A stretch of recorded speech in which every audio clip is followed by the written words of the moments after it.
like it. All right, take it Okay, I'll away. say it's okay. Fantastic. All right. All right. Well, Emmanuel, are you ready to rock and roll if I give a little introduction?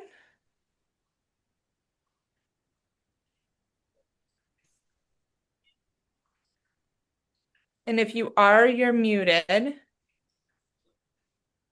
Hmm.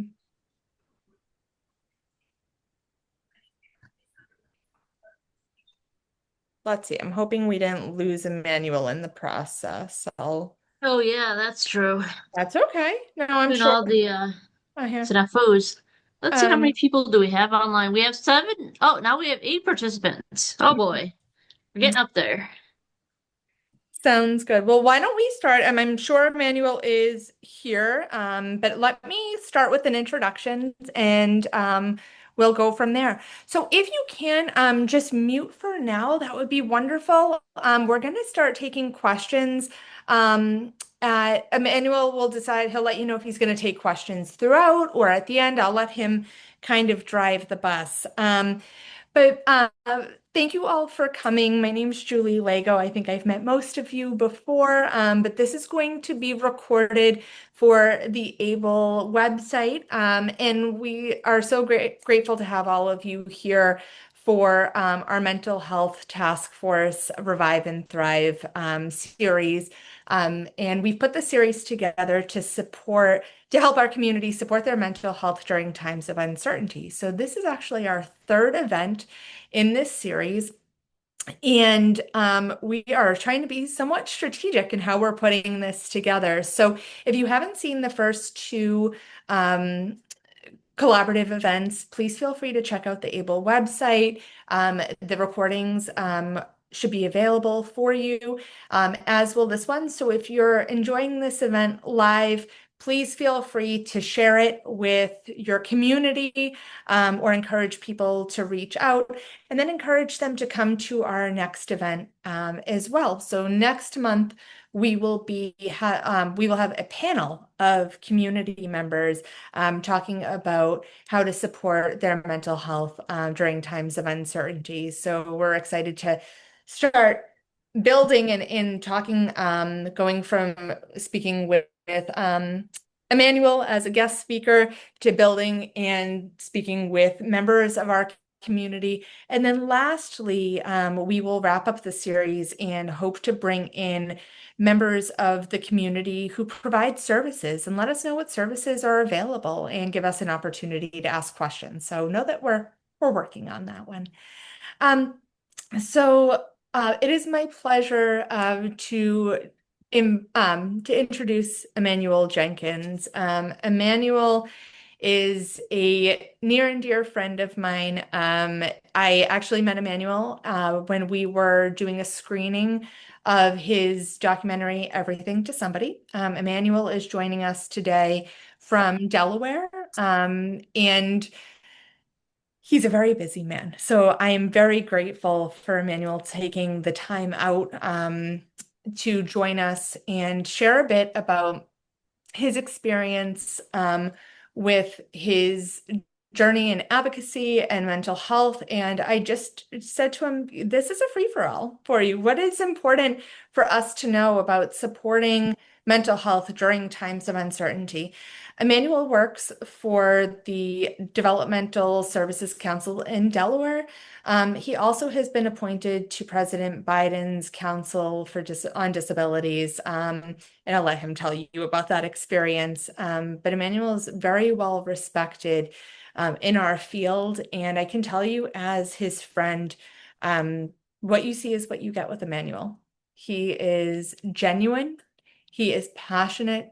He is not only a strong advocate, but he is a wonderful friend. And he not only advocates for himself, but he advocates for his community in the same way. So it is my absolute pleasure to welcome Emmanuel to our group. He's going to speak with us for a good chunk of time, but he wants to make sure that this is interactive and he can get to speaking with everybody and answer questions as well. So Emmanuel, are you here with us?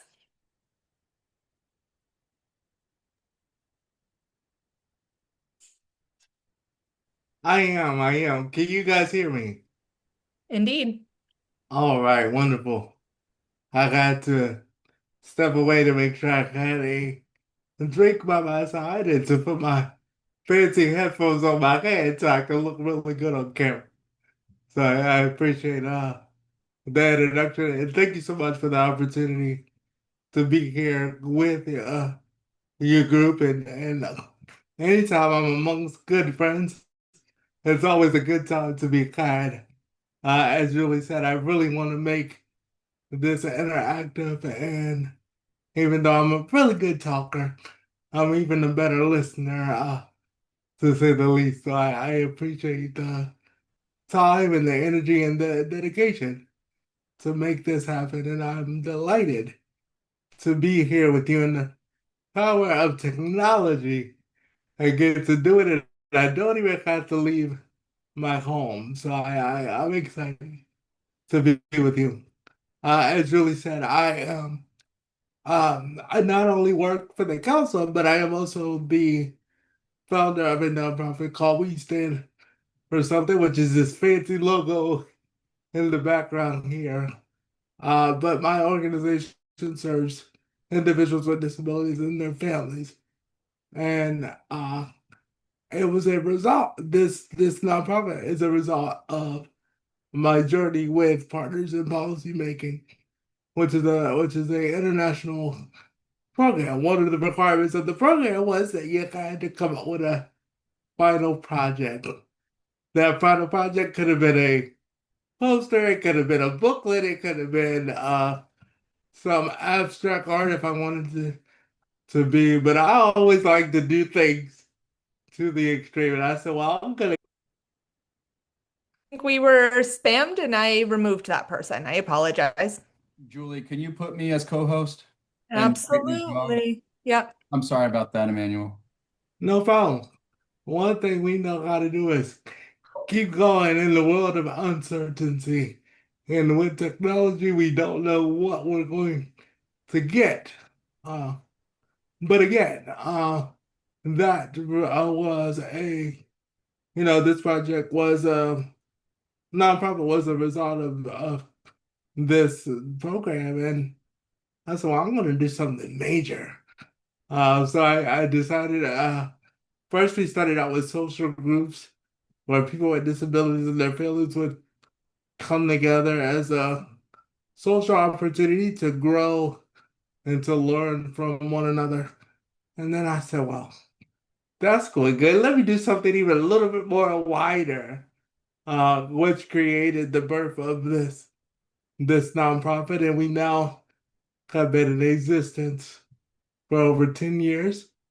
We provide services from helping people find jobs, find housing, navigate the system, really understand their disability, but understand how to navigate the system. And mental health being one of those systems that we all should have access to. That's just without going into my whole bio, because it is long, but it can be really boring. I really believe in sharing my journey about advocacy, and it's not every day that you can say that you got appointed by the previous president of this country, and really talking about how I did that and why, even in the middle of this administration, why that role or any role is important when it comes to the world of uncertainty. And anytime you are fighting for good, you have to be up for a fight. And what does that look like? So my hope is that tonight that we will go on the journey together.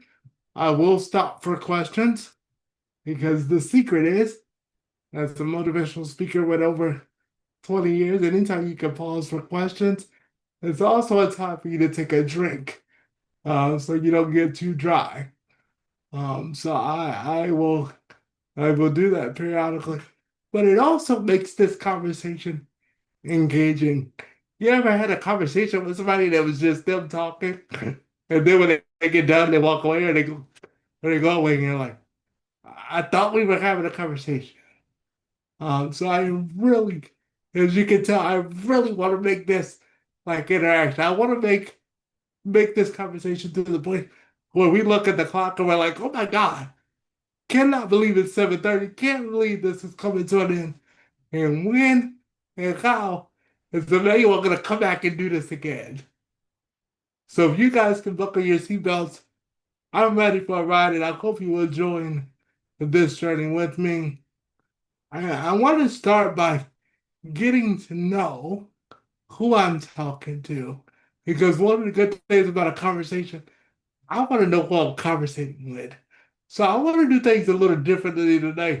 Really, if I could. I know y'all probably used to have a whole structure, but I want to change up the structure a little bit if I could. And I want to ask you not only your name, but tell me briefly what brings you here tonight. We know that there are tons of things on TV. I'm a Big Brother fan. I can't wait till 8 o'clock Eastern Standard Time because I gotta watch Big Brother. I gotta be in front of the TV. Gotta have my Big Brother snacks. But I want to know what brought you here to spend the next hour and a half with me and you. What brought you here tonight? Julie, I'll turn it back over to you or my other good friend Lewis to facilitate that, and then we will jump in the car, take that journey, and before we know it, it'll be 7:30. Sound like a plan? All right, let's do it.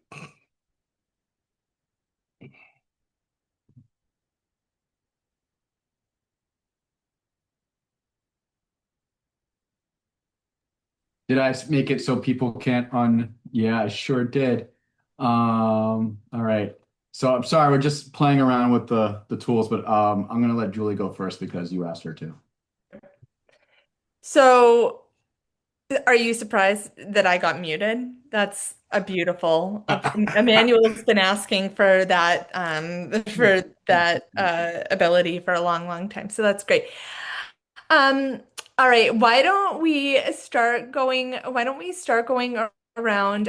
Who would like to kick it off to go first? Sheila, I'm looking at you. Would you like to kick us off? And you're muted. Are you able to unmute? Perfect. Yeah, okay, here I am. So my name is Sheila, and I'm here because we are living in very uncertain times, and I straddle two categories.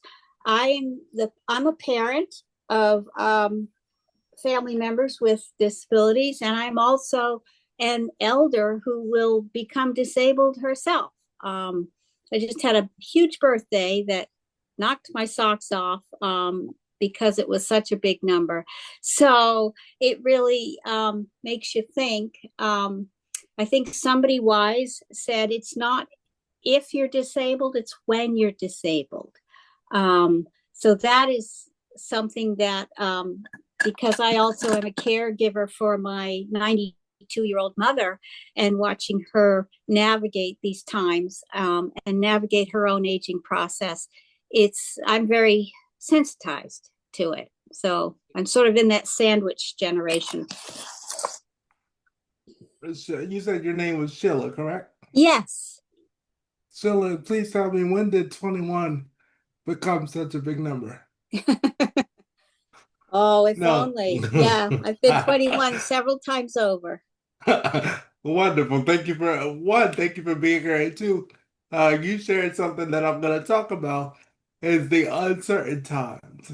Yeah. Uncertain times. And what does it mean to be in uncertain times? You know, you talked about as a caregiver and also joining what I call joining the party. And if you live long enough, you will join the party. The disability community is the only group that everyone in this country and across the nation will receive an invitation whether they want it or not. So I appreciate you for sharing that, and so glad that you are here tonight. Thank you. Who would like to join us next? I will. All right, let's do it. Hi, well, most of you know me. I'm Alyssa Cowan, and I work for the state. So I'm doing something right now. Um, I work for the state at Delaware, and I've been there 13 years. I am office secretary.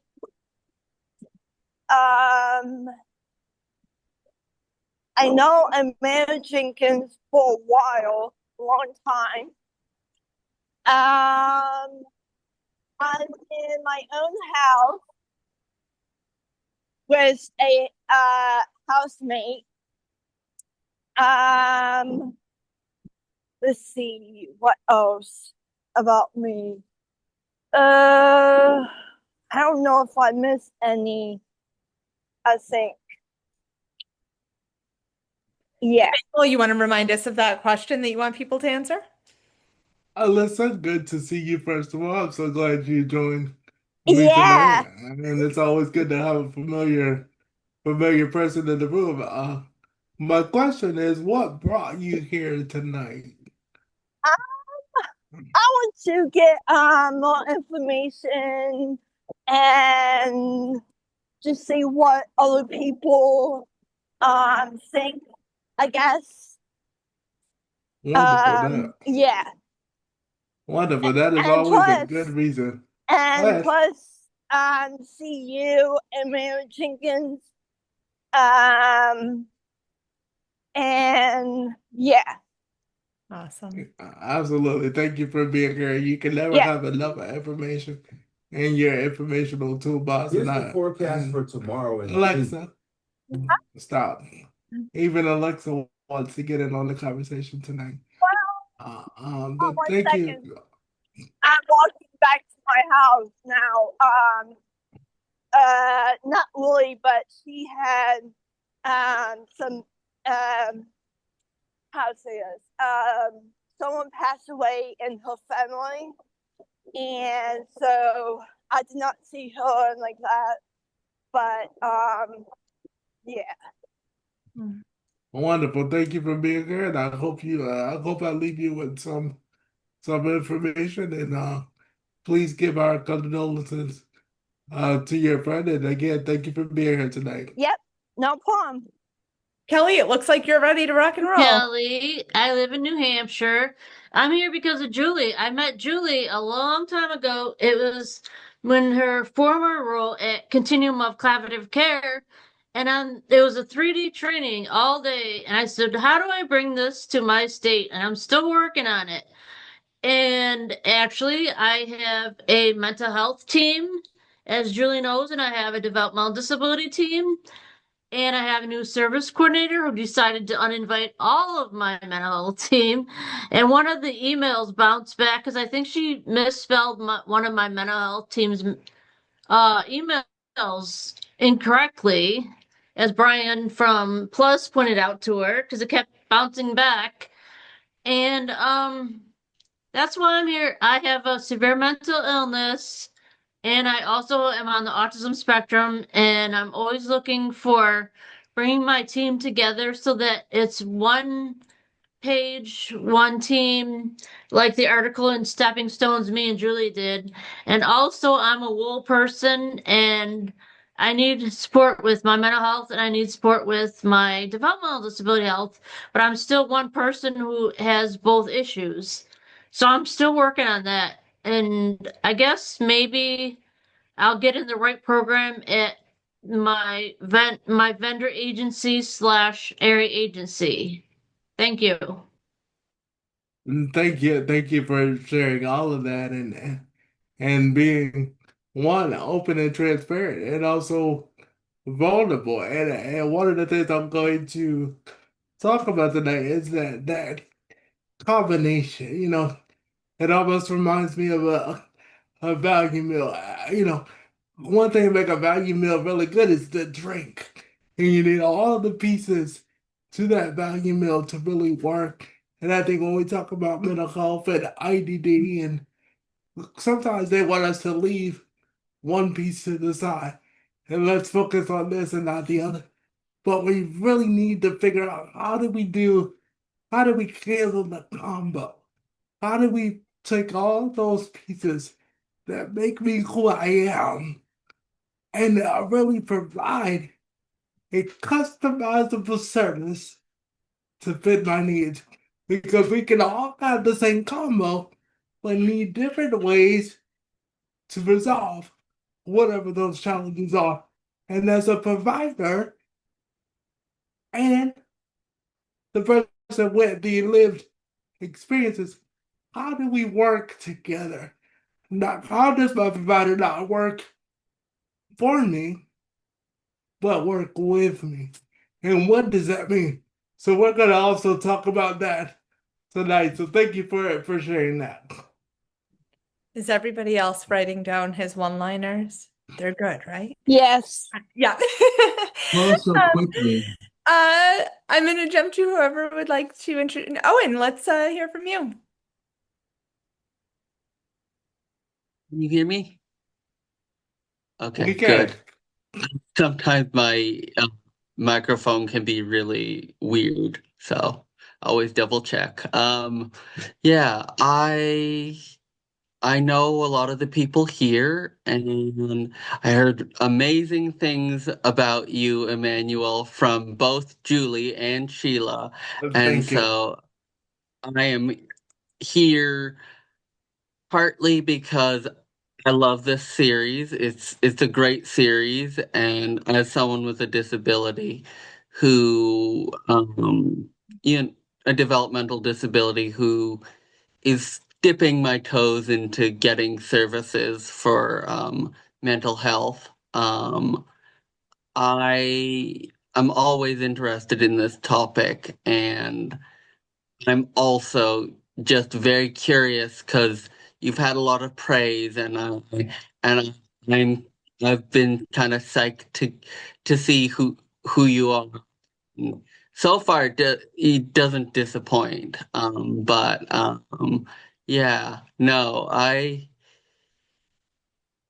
just think it's so important to, as Kelly and you were saying, look at the whole picture.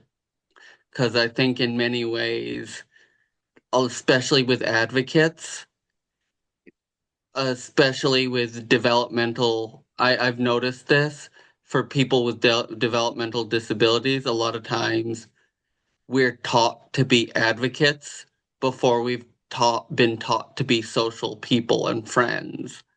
And so I feel like in many ways that leaves a lot of gaps, and I'd love to help um, make sure that those gaps get filled. Absolutely. I wanna thank you. Thank you for sharing that. And as much as I throw out one-liners, I also steal one-liners. So thank you for providing me with a one-liner about how sometimes we're taught to be advocates, but they forget to teach the social part. Maybe I'm not there yet. And really there are levels to socialization and what does that mean? And sometimes with people with disabilities, and I heard this from a very young age, you're gonna be a good advocate. Well, maybe I don't want to be an advocate. Why? Because I have a disability. Why is it the first job? Why is it the first duty? Why do I have to be the one to teach people how to value and appreciate the skills and all the pieces that make me who I am? So thank you for sharing that. And we are gonna. I know introductions are taking a little while, but this is the root of a conversation. Sometimes you get a presenter comes in, they say what they gotta say, they say see you bye, and the conversation's over. But a real genuine connection embraces everything that you're saying to me.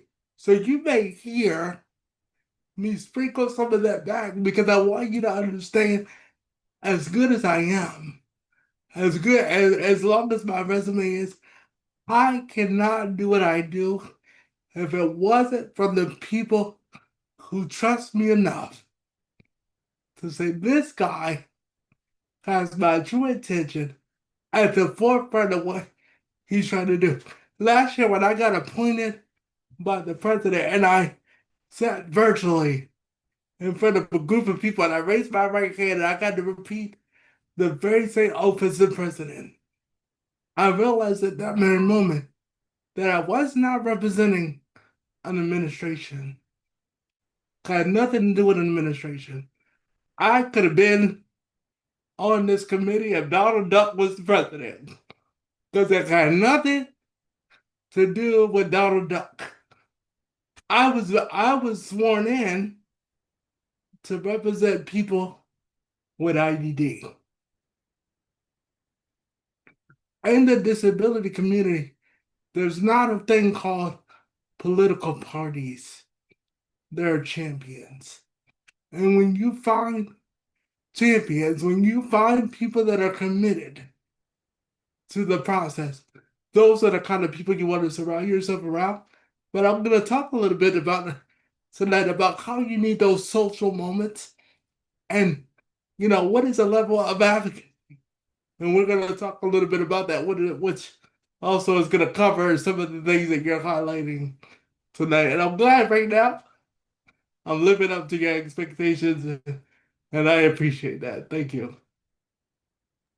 Awesome. Thank you. All right. Would anybody else like to share? I'll jump in because no one else is. So I'm here because I miss Emmanuel, but it's been a little bit, hasn't it? Yes, it has.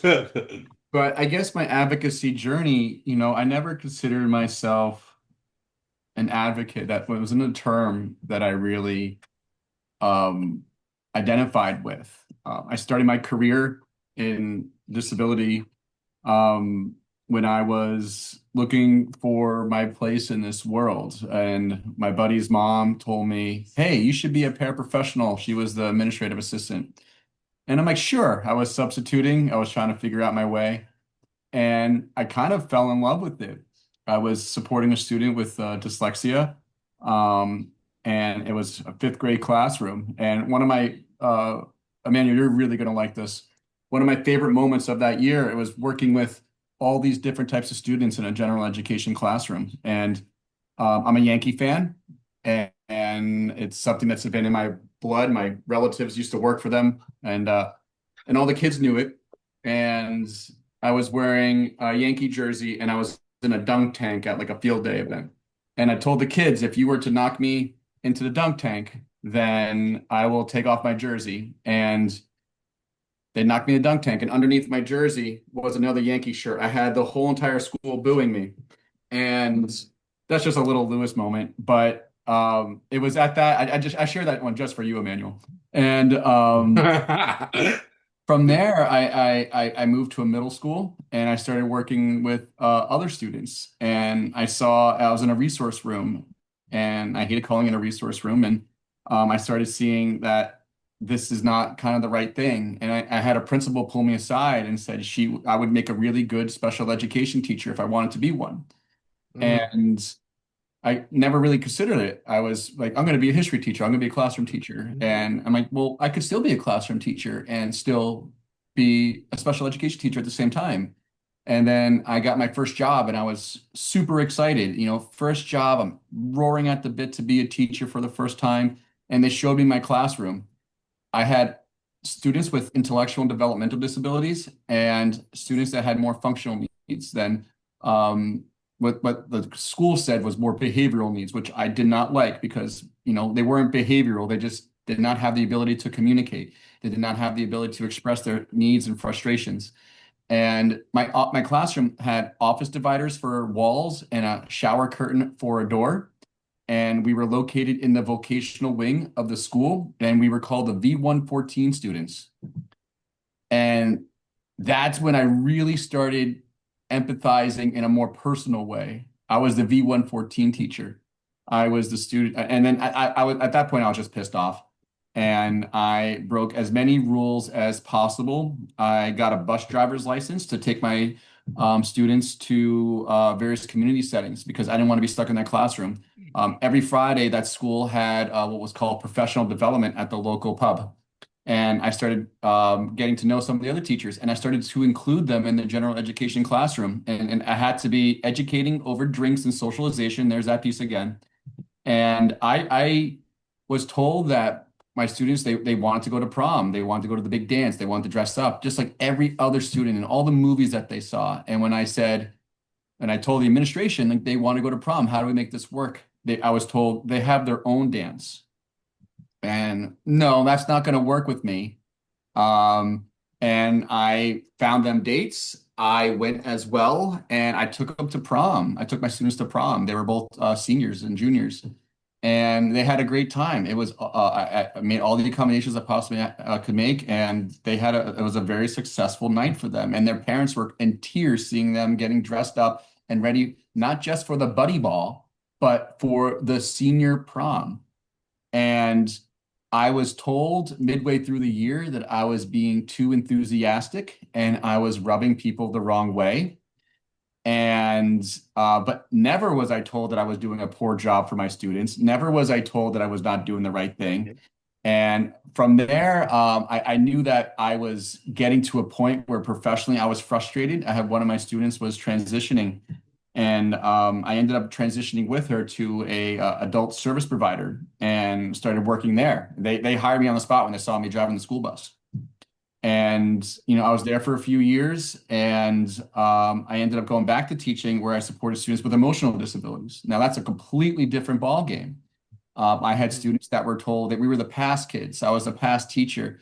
I'm not used to having your students in my classroom, they would tell me. Well, how do I work with them? Like, always these labeling terms.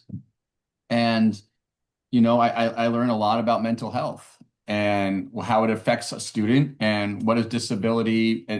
It's a broader category. And, I face a lot of barriers and a lot of limitations. And that's when I stumbled upon ABLE, that, I was always put in these positions where I was told that I can't do as much as I wanted to do. But in reality, after reflecting, I've been advocating for students ever since I stepped foot in that classroom. I go back to my best friend growing up. He had a stuttering disorder. I was advocating for him in our private school, being his friend and speaking up for him. So advocating has been my whole life, and it's affected me on a personal level. I have loved ones that have disabilities, and advocating for them. So my advocacy journey, I think, has been going on more than I realized. And, it's only until I really started ABLE where I really started to kind of put those terminologies together. Because when I first started a year ago, I had no idea what I was doing. I still don't know what I'm doing, but at least I know that more. But we'll get these Zooms down eventually. You know what? When you figure out what you're doing, then it's time to move on. That's true. That's true. I hope I never know what I'm doing. And for so long, people are like, I don't know what I'm doing. I don't know if this is the job for me. When you start questioning that, that's how you know you're in the right spot. Because if you are not moving that post every day, that person that came to you and said, hey, I think you'll be a great special education, they don't realize they woke up a beast. Like, the beast was sleeping when they came to you and they tapped you on your little shoulder. Wake up, Lewis. This is your real calling. This is what your phone been ringing for a while. And you just ain't answering it, and I'm calling you. And this is what you're supposed to be doing. And when they woke up the beast, they don't realize they woke up something that said, I'm gonna push the envelope. I'm gonna pluck all the feathers off the chicken. I'm gonna make people uncomfortable to make change.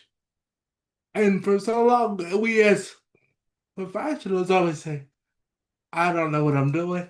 I don't know if this is it. This week was tough. Maybe I should go look for something else. When it gets tough, when it gets hard, that's how you know we are doing it right. If everybody in your organization agrees with everything you're doing, then go find another job. Like, literally. But everybody on your team says, way to go, great thing. Let's do it. Like, you are not challenging enough. So,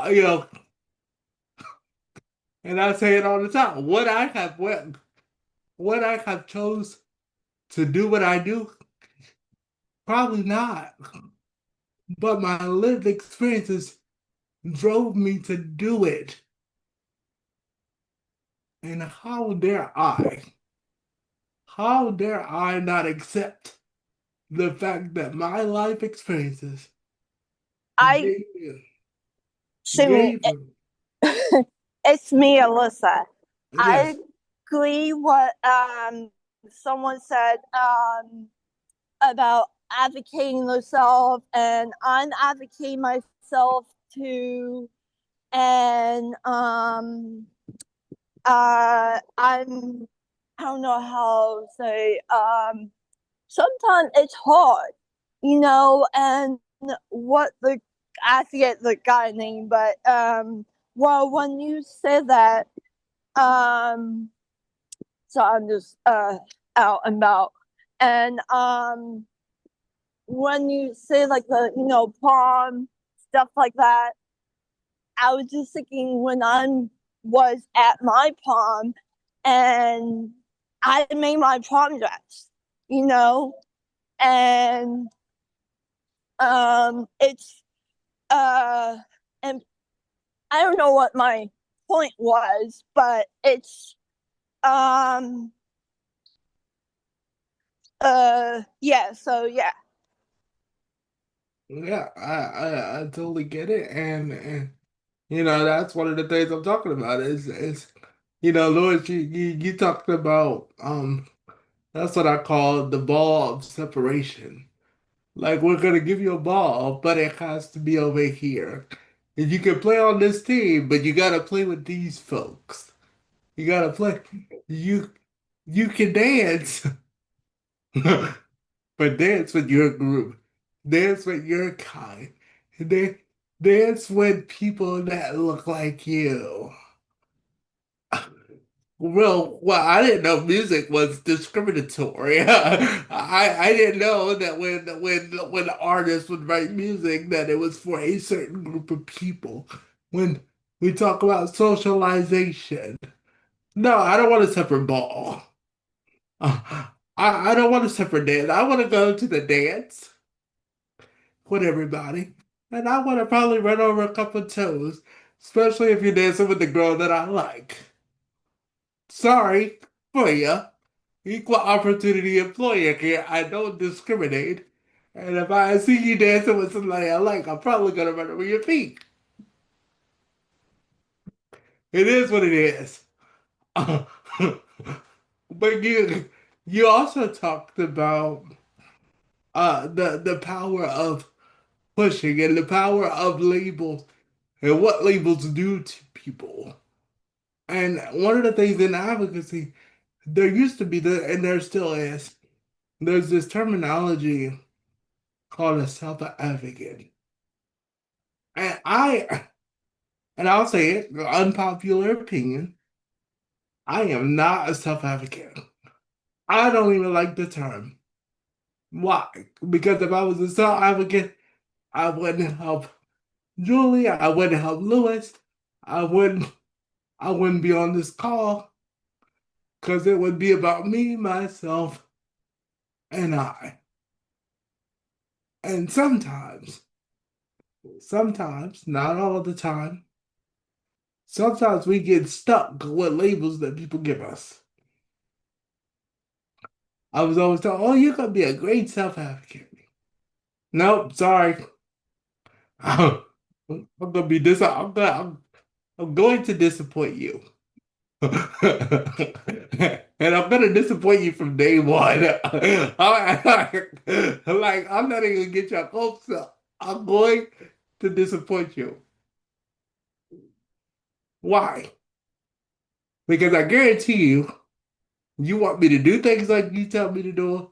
You want me to say what you want me to say. You want me to agree with everything you agree with. And I'm not going to do that.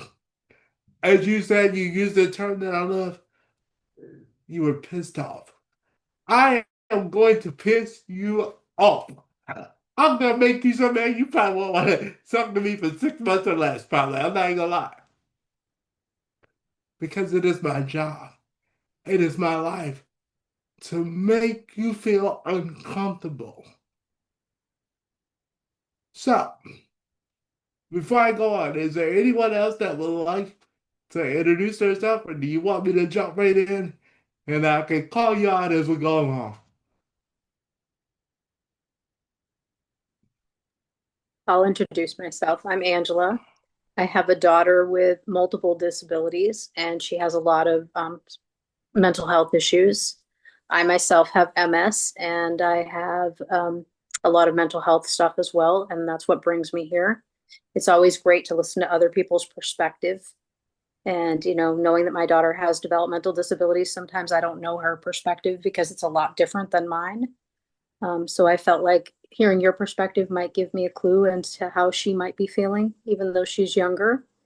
She's a teen, but that doesn't mean that you don't share a perspective. Absolutely. Absolutely.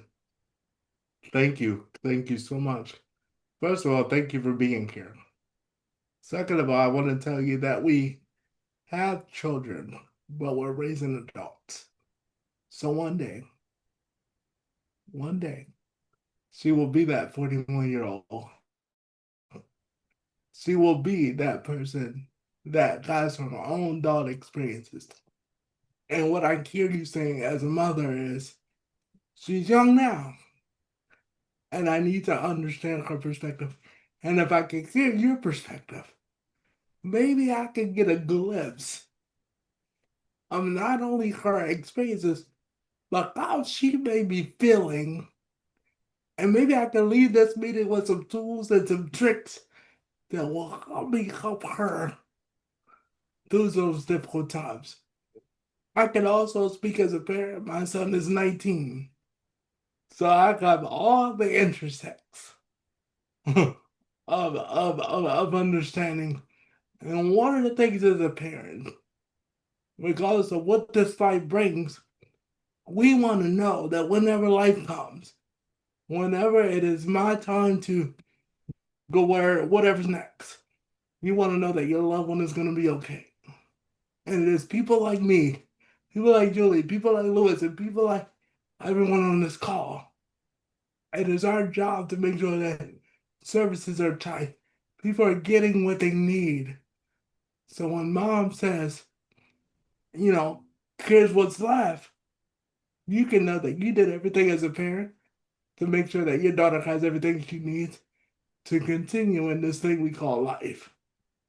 And I am so glad you are here because we can't do our work. So many times, parents get left out of the equation, siblings get left out of the equation, people with disabilities get left out of the equation because we have not figured out in the service model about how we need everybody to make this thing work. Even if you have a grandparent in your family that's still alive, bring them into the conversation. Why? Because they have cultural understanding. They have generational things that we need to know so we can provide a full inclusive service. And I value the opportunity to say thank you to parents because that's important. That's important. But the secret is, how do we divide the pie equally to provide a strong service to support everyone? Because what we have figured out, we figure out how to support the person with a disability, and then we forget to figure out how to support the family. We support the family, and then we figure out how to support the person with a disability. We have yet to figure out how do we service everybody as a collective. Mom, one of the things you don't get to do, you don't get to decide today I'm not going to be a mom. Today I get to check out. I get to say it's all about me. We don't get that choice.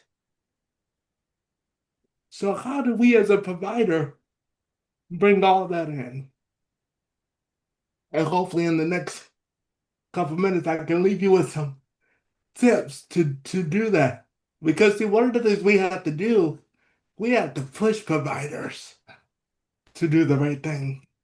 Make us uncomfortable. Make me sit back and say, oh my God, my degree didn't teach me any of this.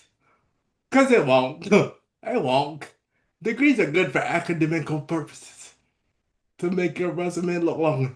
But when you understand service, you don't care what you don't care if they got a doctorate degree or 5 doctorate degrees because it's more about your intention. And I hope I leave you with some tools to be able to do that to ensure that your daughter's life is as bright as she wants it to be as well as you want it to be. And how does mom embrace her desires? And if there's challenges with speaking or communication, how do we figure out what that communication is and what does it mean? You know, it's really funny how they say people with disabilities don't really get mental health services, but we deal with more issues than any other population in this country. But yet, how dare you have IDD and need mental health? What do you mean? That's not allowed. There's not a prescription for that. Well, I don't care to challenge the system and say, yes, it is. Not only should we receive it, we should also be in positions to teach other people how to do it. And how do we get there? So again, Mom, thank you for being here and sharing that. And I hope I leave you with some tools to do that tonight. All right? Yes, thank you for being here. Absolutely. Yeah, me too. All right. So what I want to do, I want to share a little bit about my journey, and I want to share with you how you got to see this guy who seems so confident. Because this was not always the picture, folks. I was that student that Lewis talked about. I'm that person who shared on the call about having the right services and figuring out the right model, figuring out my position in the world. What am I going to do with my life? Oh, he has a disability. The expectations should be low and not high. Oh, wrong. Sorry, I'm gonna need you to raise those up. If that's too low and I keep getting my head on your expectations. But how? How did I get here? How did I get sworn in by the president of the country? And why? Why was I chosen to do this tonight? So, as they used to say in the children's book, far, far ago, once upon a time, once upon a time, there was a little boy named Emmanuel. No, just kidding. Just kidding. So my journey of advocacy started very, very long ago. I started school when I was 2 years old. Oh my God, how do you start school when you're 2? Because you got problems that you need to be corrected. We gotta fix you. We gotta give you speech therapy. We gotta give you physical therapy. We got to correct. We have to fix all of your problems. So we're gonna put you on a bus. We're gonna send you to school. We're gonna put you in a room with people that look like you, sound like you, and have a disability just like you. Everyone in the room, expectations are low like we do in the limbo, and the bar is to the ground. So 2 years, 2 years old, I went to school. Years went by, I would sit in the classroom, and it wasn't until about the age of middle school age, which was about 12 to 13, I had a teacher who I used to say he had a midlife crisis because he was like 56 years old, just getting out of college from being a teacher. And one of the things I started doing at a very young age is talking. Can you tell? Talking was my secret power. And sorry, but this guy, his name was George Miley. I'll never forget him. And George, the first day of school, George walks in the room. Now, see, I know George had already read my profile. Like I don't know if you guys watch like Criminal Minds, FBI, all of those. They usually get a profile. See, see, when you was in school back, special education, quote unquote, special education. What's so special about the education? I have yet to understand what's so special. Okay, that's another series. Bring me back for that. We can talk about that one. But so I know George had got this profile called an IEP. So George comes in feeling confident, like he just won American Idol. And George says, he comes over. First of all, George dropped down on one knee like George was about to propose to me. And I said, George, without the mister, because I feel like once you bow down to me, we first name basis now, buddy. We here now. like we here. Like this is too intimate. Yeah. So George dropped down on one knee. I said, George, my eyes are up here, buddy. Like, look at me. And George says, he laughed it all, got up and says, I really don't think you belong in this room. And I said, George, I know I've been trying to tell them that for years. Because I got no connection to that social life. Cause I know me and my brother would go when my brother eventually came to the same school that I was at. I would get off the bus. My brother would go left and I would go right. I wouldn't see my brother till the end of the day. Because we ate in the room, we did all the activities in the room, had no connection to the outside world. And so George, I think he read my profile, and his midlife crisis, George realized that my potential was being stifled. My ability to grow was not happening. You ever had a flower? I don't know how many gardeners we got in the room, but if you ever had a flower, you put a flower in a pot, and the flower starts to grow. When it grows and it can't grow no more, what happens to it? What happens to a flower that has no room to grow anymore?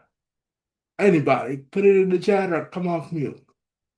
What happens to the flower that has no room to grow? It gets pot bound. It get pot bound. Give me another word.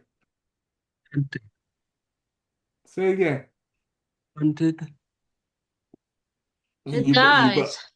Stunted as in It dies. like, It okay, dies. yeah. It stunts. Absolutely.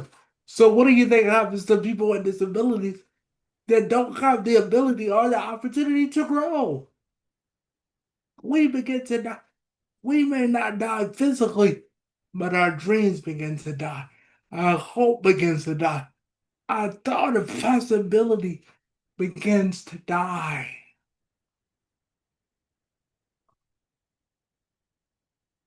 So think about that for a moment. Your heart is beating, your lungs are expanding. You can feel the breeze, you can feel the wind. but you cannot grow. You cannot live. You are alive, but are you living?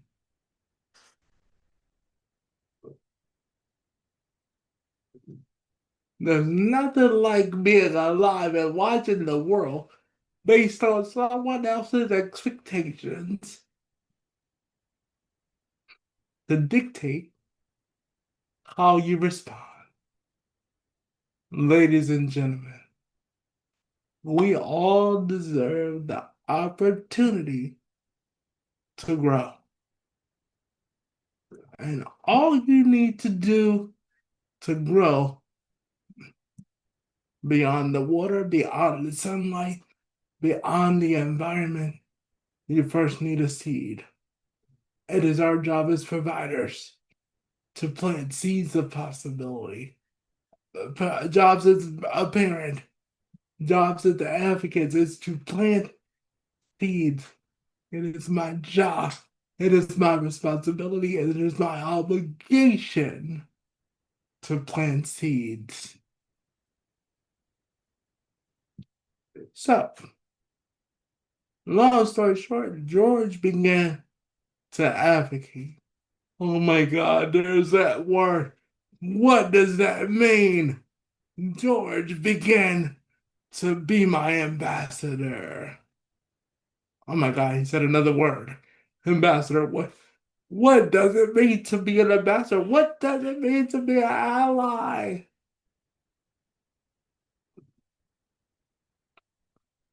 George began to see things in me that I did not see in myself. Why? Because my hopes and my dreams and my ambition were dying. Sometimes we gotta give CPR back to possibility. You can steal it if you want. We got to give CPR back to possibilities. We have to give CPR back to hope, back to understanding, back to the ability to fly, soar, grow, move with confidence. CPR is not just when someone is having a cardiac arrest. CPR, the reason why they do CPR is because you pump oxygen back into someone's lung, causing the heart to start to beat again. Where's the heart?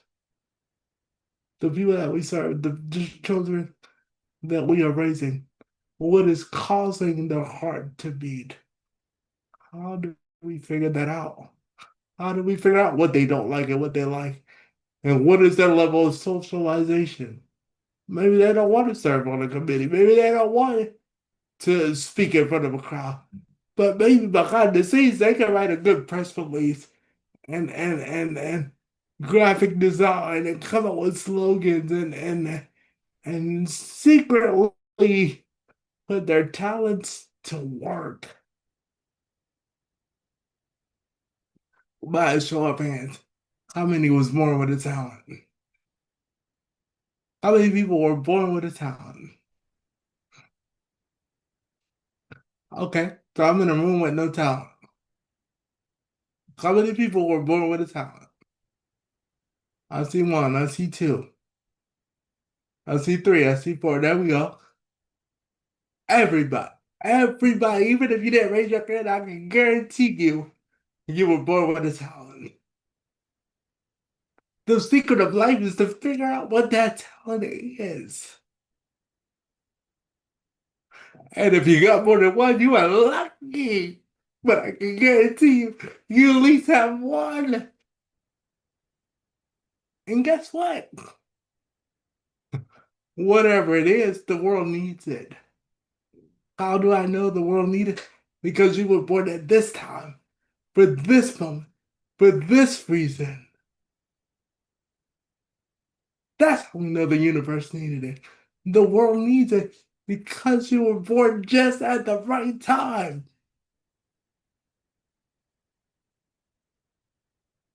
They tell me one of the reasons why I got CP is because I was born early. I was born premature. No, I wasn't. I was born at the right time for the right reason, for the right moment, for the right people.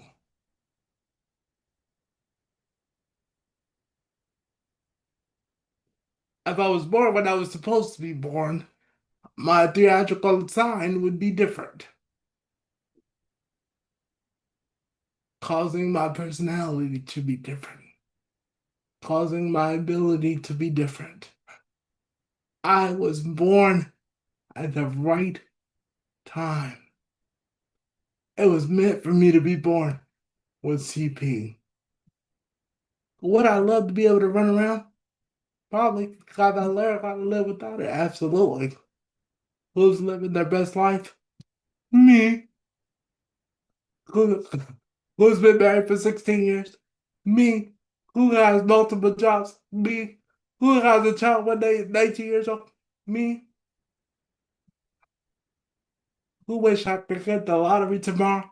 Me. Us. It's not about what I was born with. It's more about what am I going to do with whatever I was born with. And if I'm an introvert, let me be an introvert. But use those skills.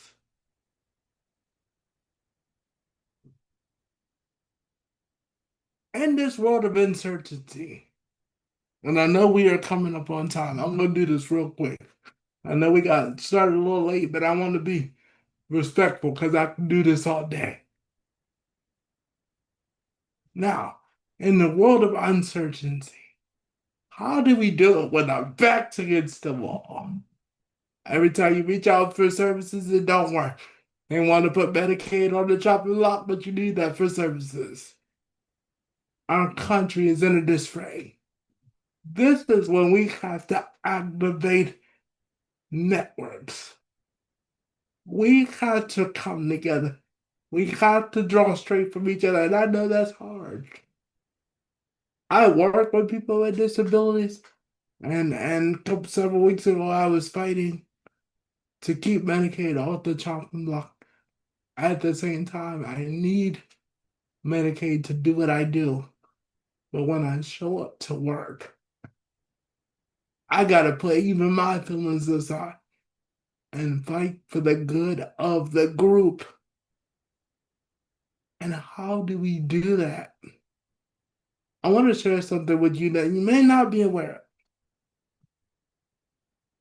of. Do you know that this country has always been in a stage of uncertainty? This is not just an administration that has gone rogue, that doesn't care.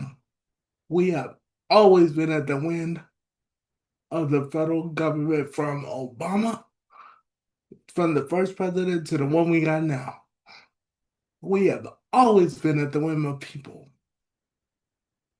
Anytime they want to balance a checkbook, solve a problem, it is always on the backs of people with disabilities.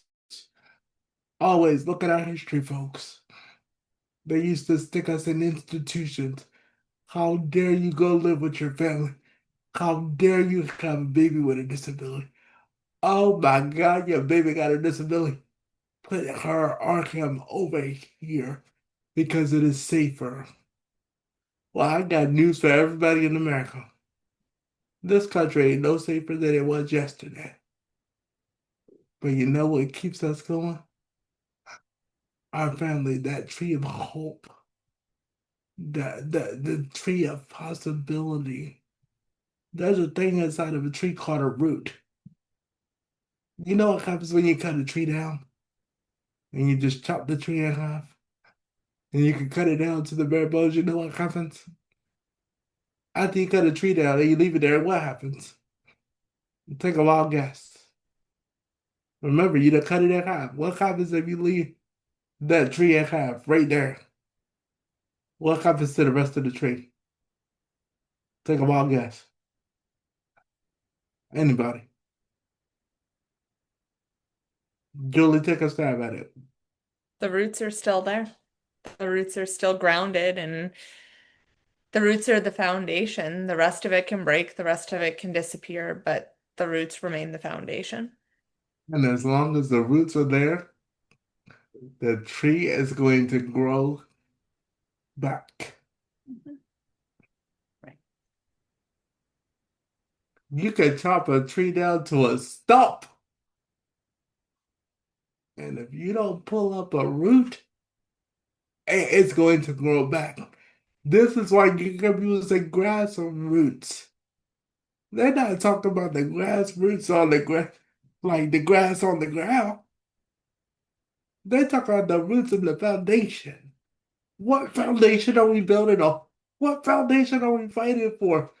Grass roots mean that we are working from the bottom. And we are trying to soar to the top. So when your back is against the wall, you feel uncertain. See the difference between 2025 and years ago? It's more highlighted now. But parents, people with disabilities have always been at a world of uncertain because we don't know when we're going to apply for a program. We don't know if we're going to get it or not. We don't know if the Social Security check is going to show up. We don't know any of that. We don't know that when we send our loved one to school, are they going to get what they need? Are they going to be treated with dignity and respect? Are they going to be separated? Are they going to be fully included? I know. Right here on my forehead, I know it. I'm not allowed to say the word inclusion. Bad boy, bad word. How dare I? Diversity, equity, and inclusion. Well, little do they know that's the root of my existence. We as people cannot forget every last group in this country have always fought to be included. Always. Some may less than others. But how many people always want to be the first pick for the dodgeball team? And Jim, you don't never want to be the last one picked. You feel like the sore thumb. You feel like nobody wants to pick you. We have all been waiting to be picked. Well, I got news for you. I don't need nobody to pick me. You know why? Because I pick myself. I am the captain of this team. Somebody talked earlier about how they want to make sure they got the right team. You know how we decided if we got the right team? We picked the people for the team.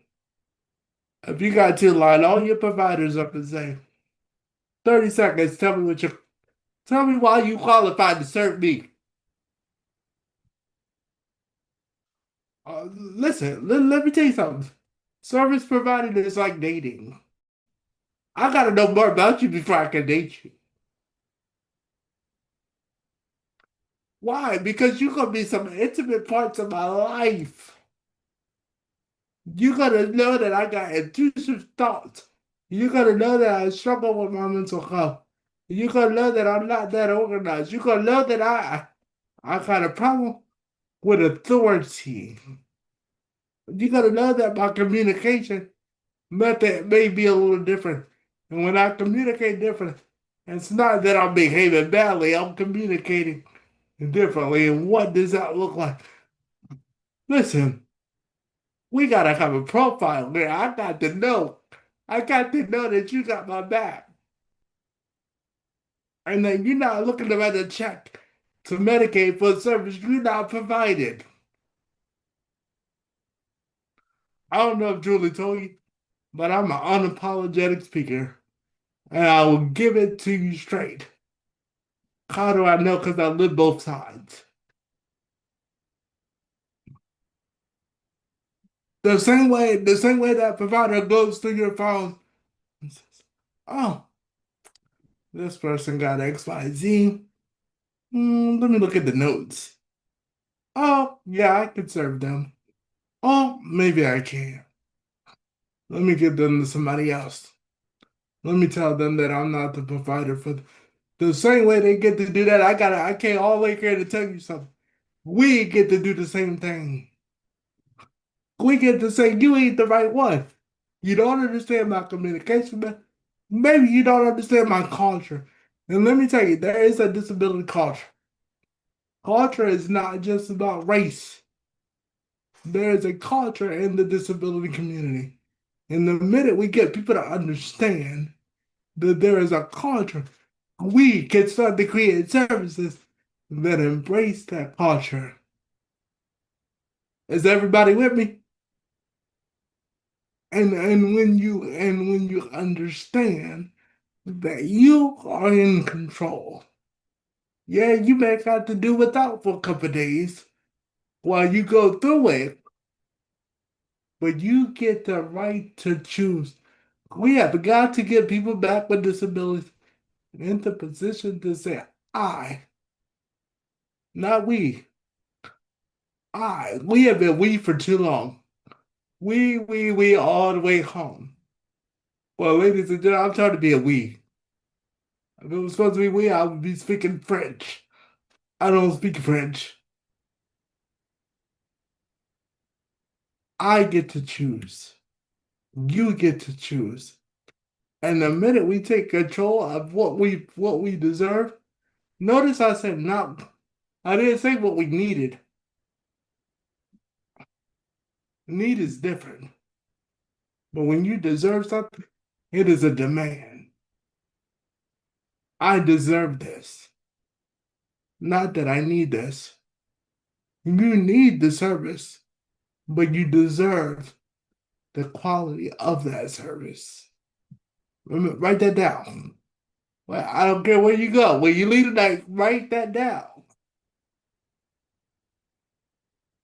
You need the service,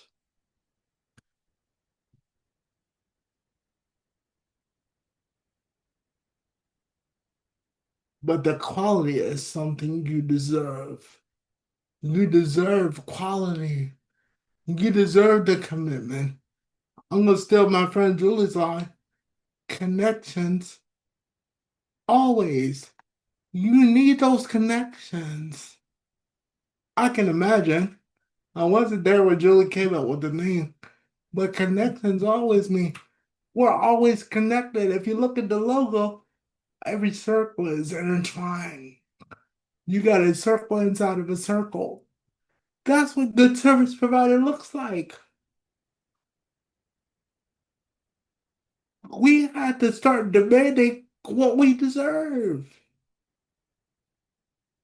One thing I want to leave you with, and I want to leave time for questions because I've been talking a lot. One of the things I want to leave you with is ask for what you need. Write this down. Ask for what you need. Demand what you deserve. Make sense? Ask for what you need. Demand what you deserve. Julie, I expect you to put that on a t-shirt. Send it to me so we can sell it. Because that, Done tonight. On it. thank you. Because here's the issue with this country. They line us all up and they say, oh, let's pluck them up one by one. Why? Because we are not demanding enough. You ever had somebody talk real loud, but you realize they're not saying nothing? All they do is talk loud and everybody think they saying something, but when you really listen to what they're saying, you're like, oh, what does that mean? You said absolute. All you did was yell your pipes. Like literally yell your pipes. And we have to be intentional, folks. Every one of us, from the parents to the individuals with disabilities. You all deserve better. But how are we gonna get it? Do we give up when things get rough? Do we quit when this country says we don't care about people with disabilities? No, we've been hidden for too long. Even now that we are in the community, we are still hidden because it's dictated on where we go and what we do. We gotta be a little bit more in your face. I've been waiting to pie a lot of people. And the way we pie them is by showing them that we don't give a darn. So do it with attitude, do it with purpose, and do it with connections. When you get weak, call me. When you can't do it, call somebody. Why you think for y'all might not watch wrestling, but if you watch wrestling, one of the things that make tag teams good, because the minute they get tired, what they do, they run over to the rope and they tag their partner in. We gotta learn how to tag people in. We gotta learn to say, Mom, you gotta learn how to say, oh, I'm tired today. I'm tired today. I got my own things I'm dealing with. Let me tag somebody in. Because as much as you fight for your daughter, you gotta fight for yourself. And how do we do it? We do it with teams. We do it with growth. We do it with the power of possibilities. And we can do it when we learn how to do it together. I want to stop there. Julie, I apologize if we run over a minute, but I want to leave time for a dialogue, question, Perfect. or concerns. Thank you so much, Emmanuel. I am going to just turn it over to everybody for any questions, comments, feedback, and thank you so much.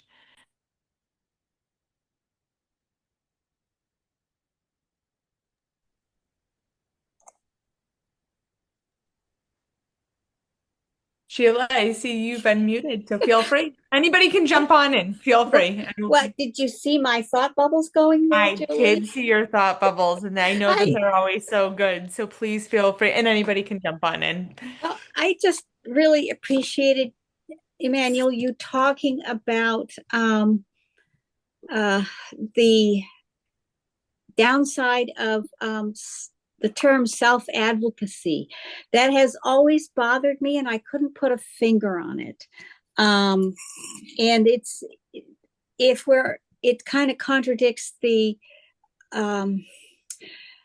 all the talk about building community, being in community.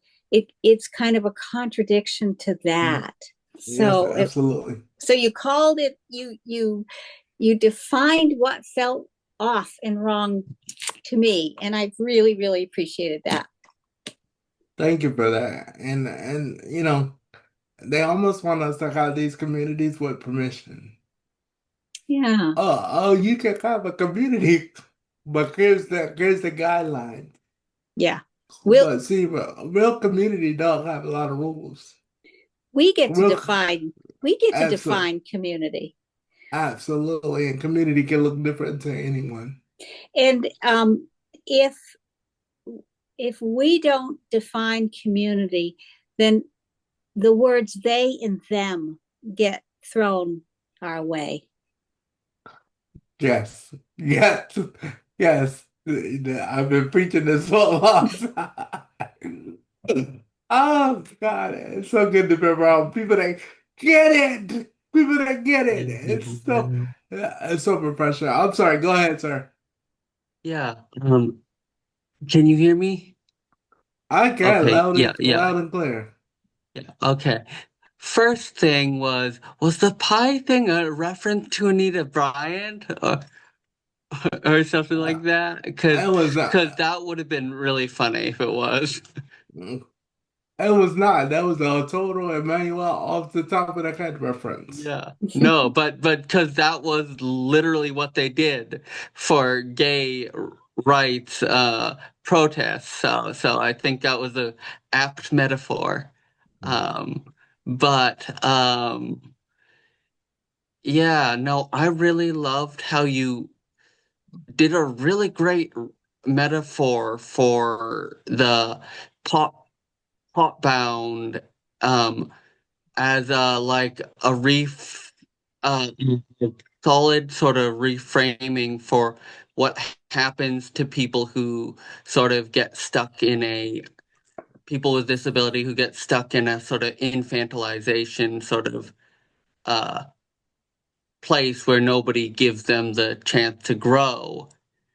And always sort of been uncomfortable watching them do that to peers around me. And I feel like that really gets to the root, pardon the pun, of how damaging it is. And I thought that that was a really nice metaphor.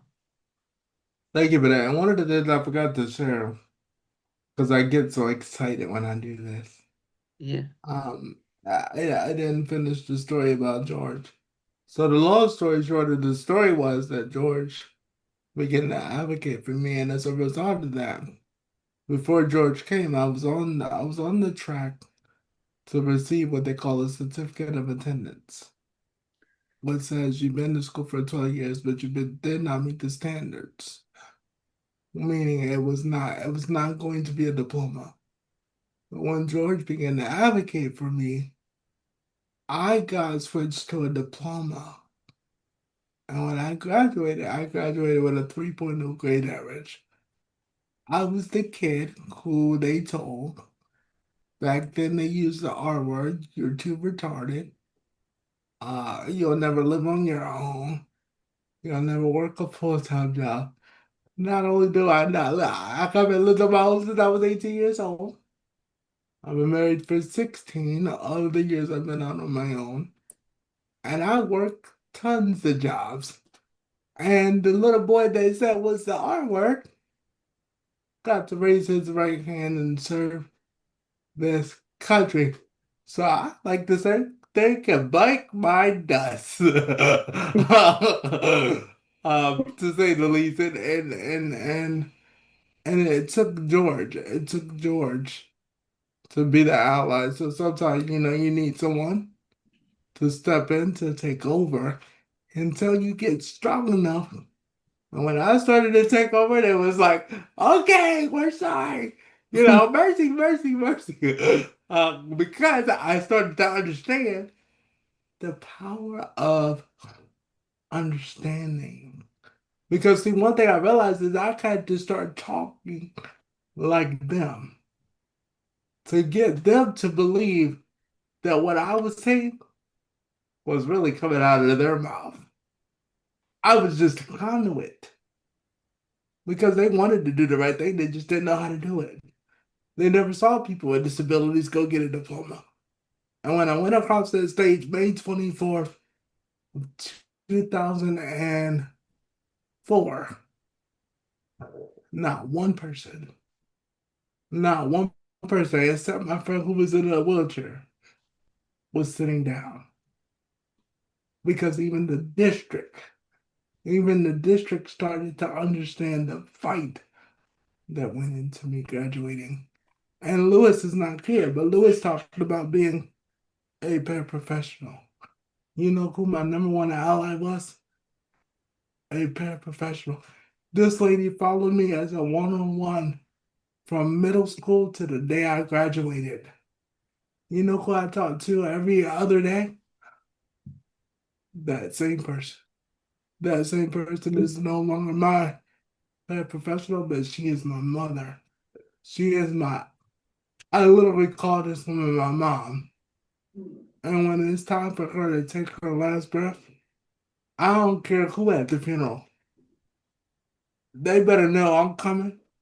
Now, I don't care if you write me on the obituary or not, but that'll be my mother laying in front of the church. And the reason why I said that is because that's the power of connection. There's a thing in this disability world, okay, and I'm not a big fan of the word disability world. So just know I use that term very loosely. But there's a thing called paid allies. Julie's shaking her head because Julie understands where I'm going with this. You got people that get paid to be in your corner. But when you find the people that will be in your corner, talk hell or high water, excuse my French, those are the people we want. Because then it goes beyond the root. It goes from reason. The reason would be to get paid. And go from reason to root. And you want the root people. You don't want the reason people. I know, Julie, I know. We talk about why all the time. But sometimes you don't want the why, you want the root. Thank you for that. Anyone else? I see we're losing people, so they must be big. They must be Big Brother fans as well. I've been an ally for a very long time, and then I ended up with my daughter. So I appreciate hearing your perspective because, like I said, my daughter can't tell me a lot of things, and developmentally, she's young. So people always tend to talk to her either at a level that she doesn't understand, or they talk down to her like at a level where she's below. It seems like it's really hard for somebody to figure out where to meet her.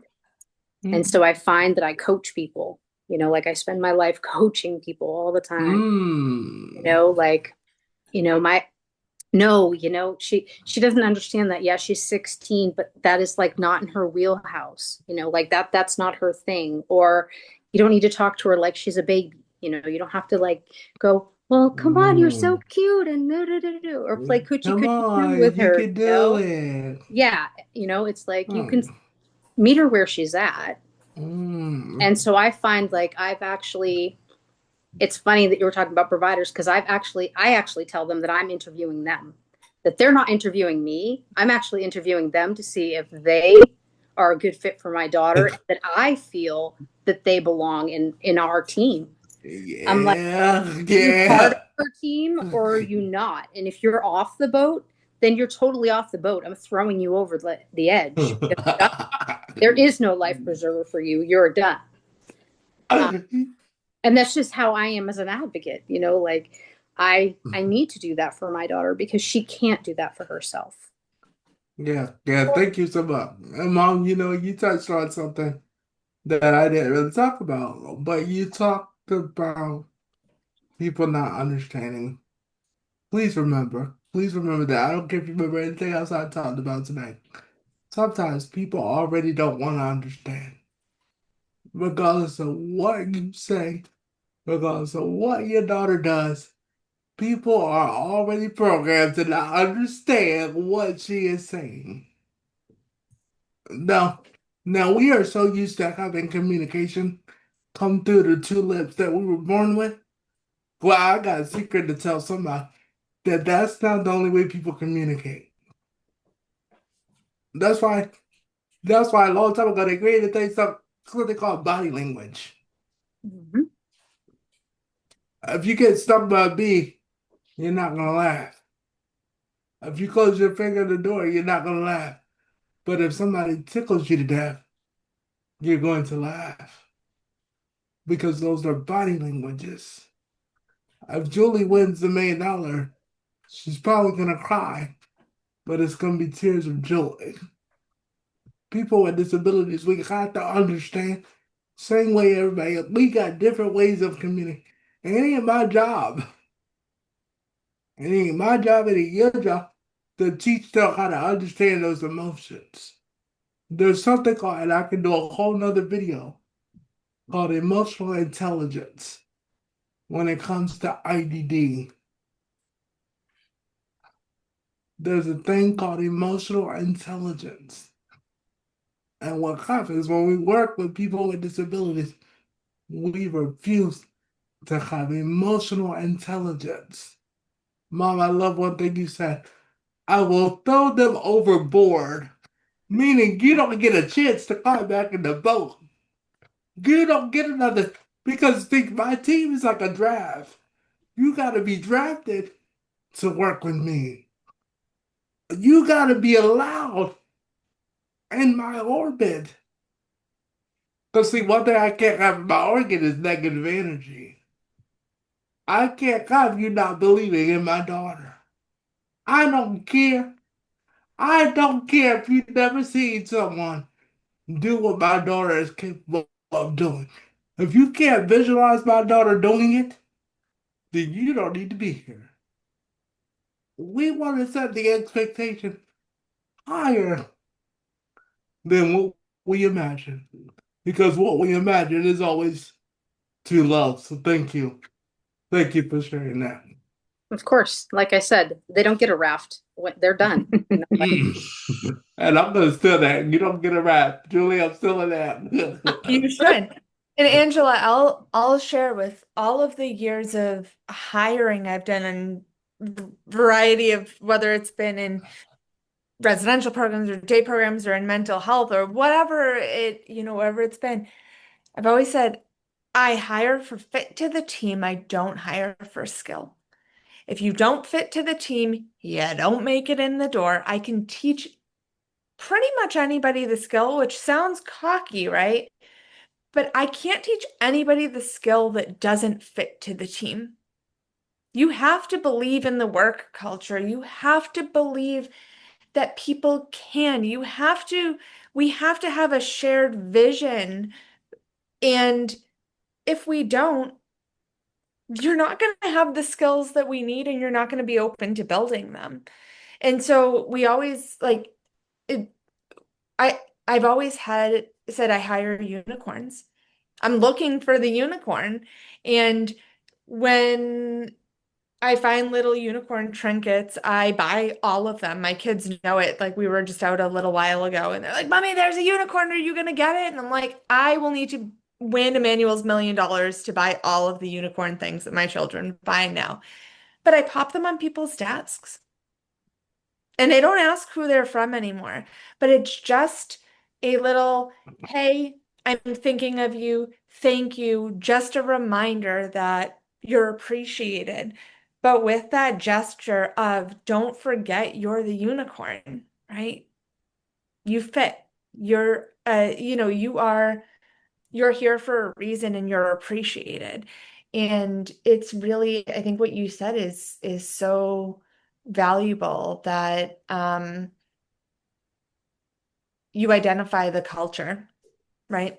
You identify and we always, our tagline is always create the expectation, not the exception. So that's how you find your people, right? Yeah.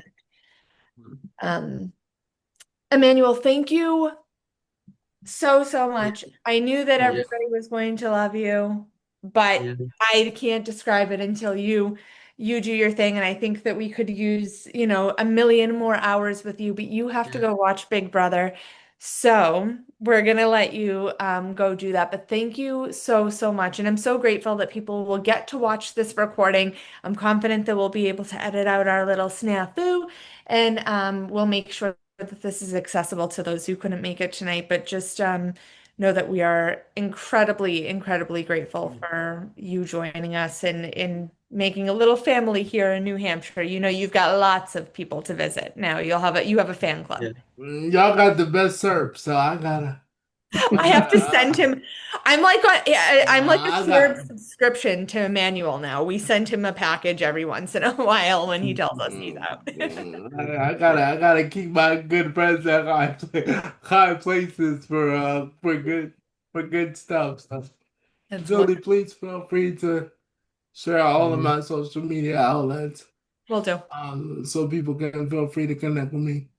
Even as a parent, remember that I understand this from both sides. I didn't go into my whole story about my mother, but my mother went through some of those same journeys. And for my people directly with disabilities, know that I did not get here overnight. I got through here by heartache and disappointment. I was now willing to settle no longer for disappointment. I wanted opportunity and I fought for opportunity. And I'm confident, I am confident not only will but I am confident that we will move forward as a nation. It will get rough because it's not over. It's gonna get rough. But I'm confident that the same way we got through the Education Act with Judy Heumann and the Black Panther movement, who was a part of the educational movement, I am confident that one day we will get through this and people with disabilities will start leading this country. I am one of those folks. I have ambitions to work on Capitol Hill. Julie knows that one day I plan on running for Congress because I am confident that this nation will run no longer on the backs of people with disabilities, but on purpose for people with disabilities. And I want to thank you all for spending your evening with me. It is always energizing to me to do this, and I cannot do it without people who are hungry. And I say that with confidence that I know every one of you are hungry for change and we can get there together. Y'all have a great night and thank you so much. Thank you. Thank you, Emmanuel. Thank you. Thank you for Thank you. exchanging Thanks. energy.